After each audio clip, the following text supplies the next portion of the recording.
Station, this is Houston. Are you ready for the event? Houston, this is Station. I am ready for the event. Brad Pitt, this is Mission Control Houston. Please call station for a voice check. Please call station for a voice check. Station, this is Brad. How do you hear me? Hey, Brad, this is Nick. I've got you loud and clear. Welcome to the International Space Station.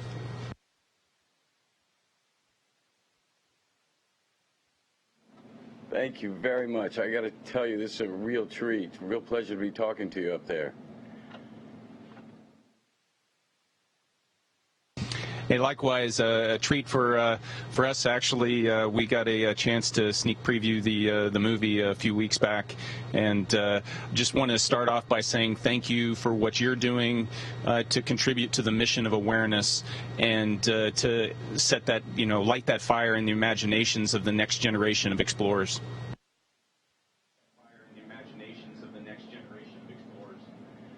Thank you, Nick. Thank you very much. And now that I have you all the way up at the space station, let's talk about me. How'd we do? How was our zero G?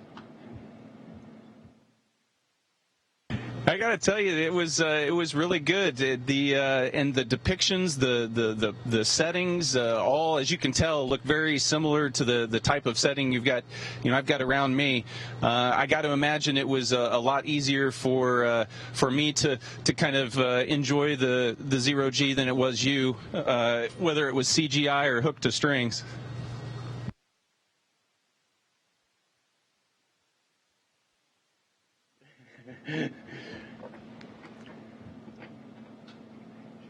I'll tell you what, our ship was a bit cleaner. Do you know what everything is on the walls there behind you?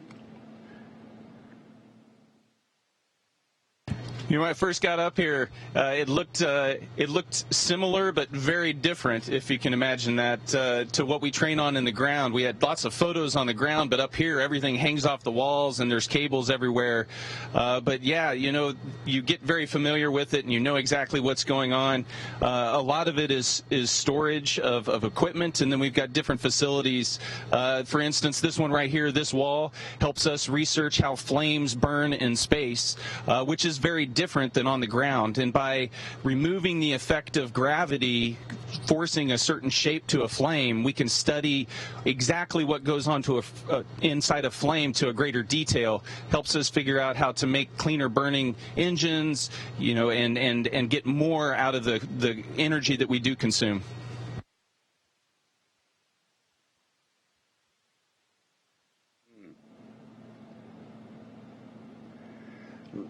I was curious. What are the certainly what are the repercussions on your body in zero G?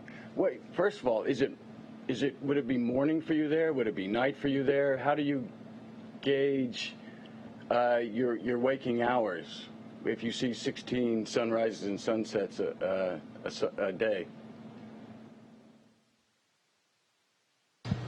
So we do a lot to try to manage that circadian rhythm. One thing we do is we use different hues of the color spectrum, so that we have morning, very bright blue light that we switch, and then later in the day it goes to a more normal, more balanced spectrum, and then at night we get rid of that blue light.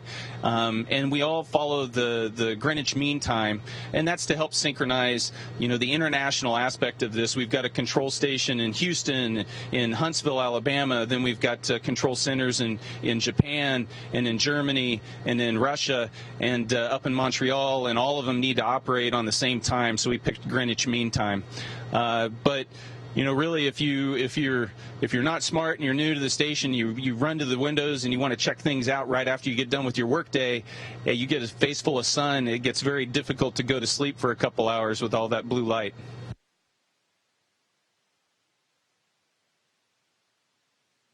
Wow, I would think so. So is there a night shift, or is everyone on those hours? Yeah, so we try to stay, the crew stays on the same workday hours, and so we work a 12-hour workday. Starts at about 7:30 in the morning and finishes at about 7:30 in the evening. But there is a night shift. There's actually a massive team on the ground that is controlling about 95% of what happens on the space station, 24 hours a day, 7 days a week, 365 days a year. It is an amazing orchestration of an international program that comes together to truly achieve something that we can't do alone. And it's through that strength and diversity, or strength through diversity, that we're able to have, successfully operated this station for 2 decades.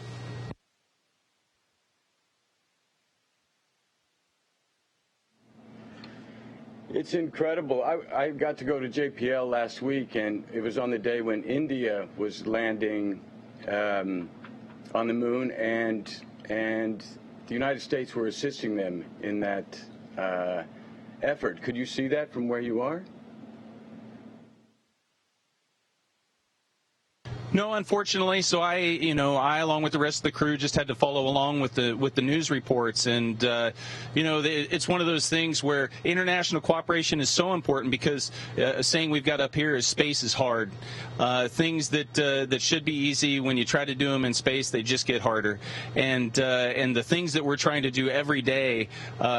The team on the ground, NASA and its international partners, do a great job of making really hard, almost impossible things look routine. And it's one of those things where you can get some complacency, but the things that we're able to achieve together it's something special. For me, that is the biggest thing that I've pulled from this mission, is that idea of cooperation at a global scale is what's going to propel humanity into the future.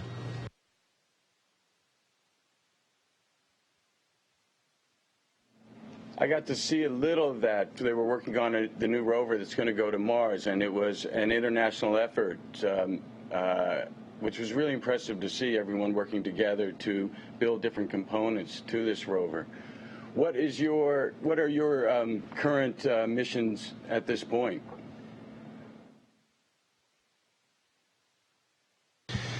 Yeah, so I'm actually on the tail end of my time up here. I've got a 200-day mission on board the space station, and I'm north of 180 days now, only a few weeks left before I return early in October.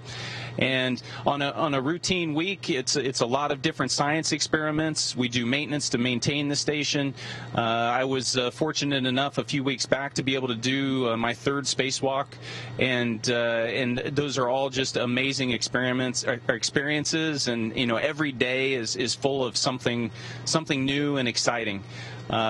If you look at the spectrum of experiments that you get to do over the course of the mission, I've got to be involved with looking at different ways to develop new types of rubber that will change the way potentially we make tires and make cars more fuel efficient, or how we extrude fiber optics to help improve communications technology on the ground and make it more cost effective, to all the way to the other end of the spectrum where we've done gene editing, and we're looking at things that are going to help us push for cures for Alzheimer and cancer. And so it just spans this whole spectrum.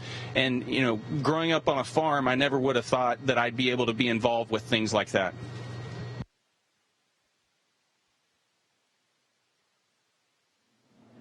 It really is extraordinary. By the way, you're from Kansas, I'm from Missouri, so we're neighbors. It's a good part of the country. I've taken lots of photos of it over the past 6 months.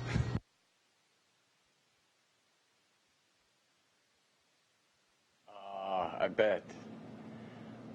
Congratulations on 200 days. What is that like on the psyche? What is that? I'm sure you're always busy, but at the same time missing family and loved ones at home. So how do you keep your mental state at peace? Yeah, absolutely. Being apart from your family, your friends, your loved ones is a challenge. And one of the luxuries I think we have of working in low Earth orbit, close to the Earth, is the amount of connectivity that we have, the ability to make phone calls and check in on a routine basis. To every weekend being able to do a video conference with my kids and share a little bit of the experience up here with them, but also be a part of their life and understand what they're going through on the ground, so that we have shared experience, and at the end of 200 days you can come home and return to being a normal family.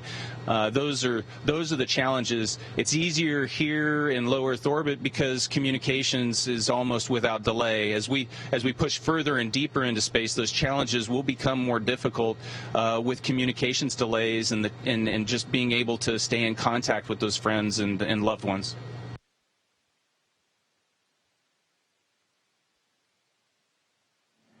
Yeah, to me it sounds harrowing and really challenging. I had read astronauts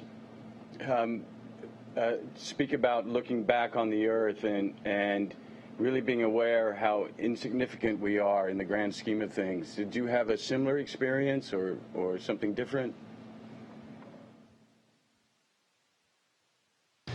That's one of the special things about being up here, is being able to float over to the window and see the Earth below. To look down 250 miles and with your naked eye you can see the crop circles in Kansas, in Missouri, and you can see humanity below you, and you can see it glide by as we go screaming through the sky, at 5 miles a second, and just take in. You get a perspective that you're away from the Earth, and then same view, you can see the moon rising over the horizon, and you get this idea that I'm not on the Earth and I'm not at the moon, but I'm just kind of in the cosmos. And then that perspective really challenges you, because now you're looking down at everything that you've ever known, all of humanity right there, and you have this deep appreciation for how big the universe really is.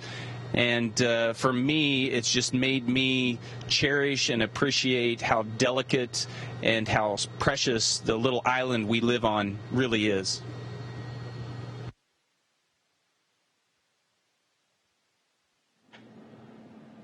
I think that's really beautiful to hear. Okay, most important question. Who controls the jam box?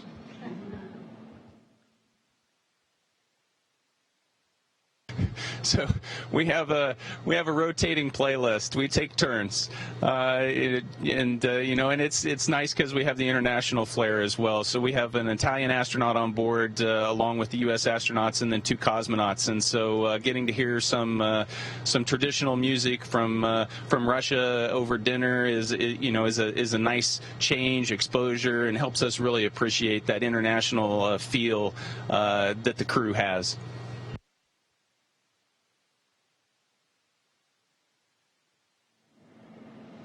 Yes, but every now and then I'm sure someone's going, I wish Nick wouldn't play that country and western anymore. There's that, and to have me stop telling my bad dad jokes.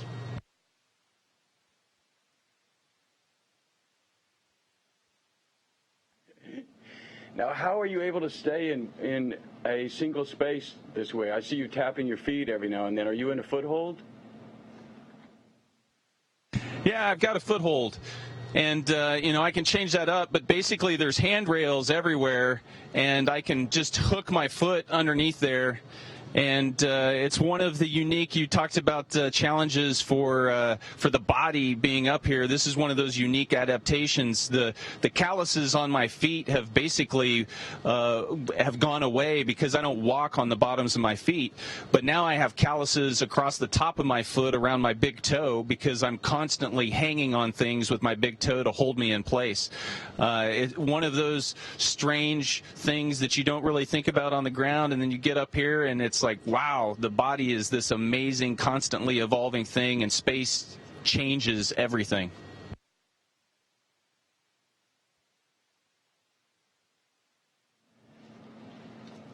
That's incredible to see. And I imagine when you're upside down for us, it feels exactly the same as the other way.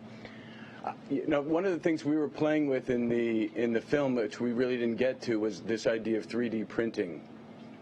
We were going to, this idea that everything would be 3D printed on location. And I understand you all have already adopted some of that, yes? Yeah, absolutely. We've had several experiments up here. So some of the experiments we're doing here are technology demonstrations to prove out a concept that we hope to apply as we go back to the moon and as part of the Artemis program. And so things like tools and simple things that might be easy to print on demand when you need them, so that you don't have to launch every conceivable object with you when you're going on that long trip to the moon or that extremely long trip to Mars. You can just take some stock with you, some feedstock, and then just throw that in the printer and then print out what you need. So we've done those things, and we continue to experiment with those. One of the more interesting ideas behind 3D printing that we just wrapped up an experiment session with was 3D printing organs. And so we had cardiac muscle and veins, and there was a ink printer that we loaded in the inks, if you will, into the printer and watched it try to print out samples of tissue.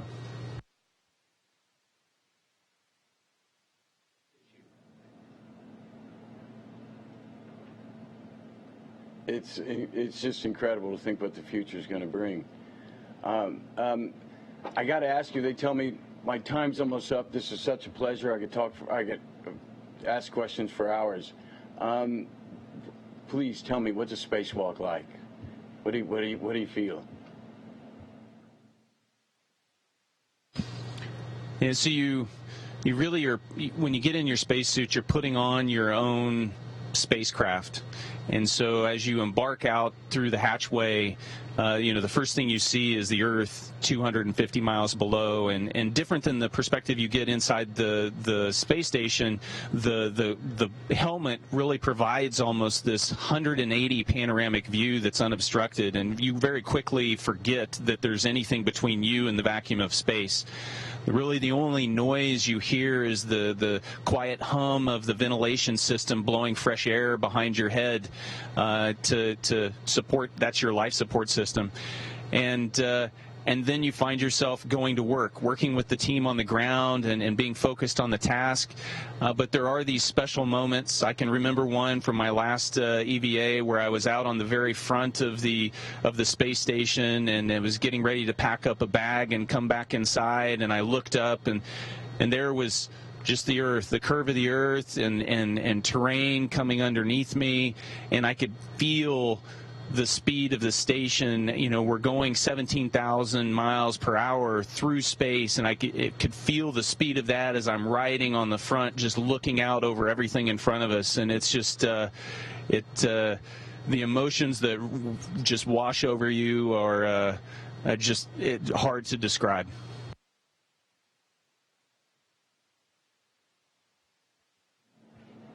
Amazing. Nick, last question, and I need to call on your expertise. Who was more believable, Clooney or Pitt?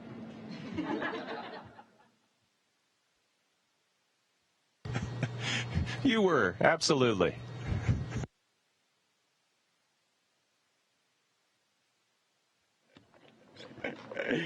Nick, thank you so much. It's been an absolute pleasure, a real dream of mine. I can't wait to brag to my kids.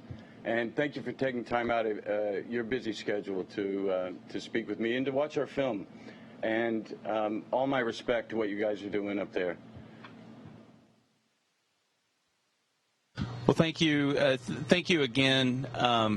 What you do and what you're able to do through storytelling to inspire the next generation is so critical to the success of our programs in the future. My generation, I am not going to be the person that steps foot on Mars, but the children that are watching your movies, those young adults that are watching your movies, are the ones that are going to be inspired to achieve great things. And it's the power of those dreams that you inspire that is going to propel us successfully into the future. So thank you very much.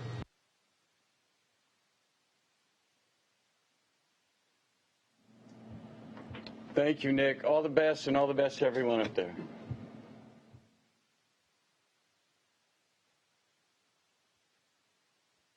Station, this is Houston ACR. That concludes the event. We'd like to thank Brad Pitt for participating today. Station, we are now resuming operational audio communications.